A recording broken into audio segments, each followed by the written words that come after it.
jaz se vedno razveselim, ko obiščemo podjetja, ki so tudi zelo uspešna.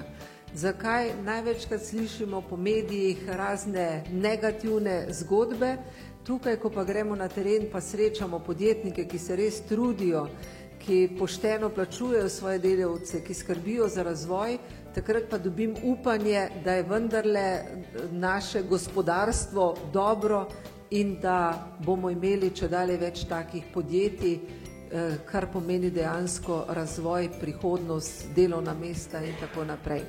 Tako da mi, ko obiščemo vsa ta podjetja, se izredno veliko naučimo, dobimo informacije, kaj potrebujejo, kaj je narobe, kaj bi mi lahko naredili, si to zabeležimo in to skušamo potem uveljavljati pri našem političnem delu. Vedno pa pravim, zdaj dopolnjujemo tudi naš program, ko bomo pa imeli priložnost, da stopimo v vlado, bomo pa lahko tudi v večji meri to uresničili. In zato tudi delamo in upam, da se tudi krepimo.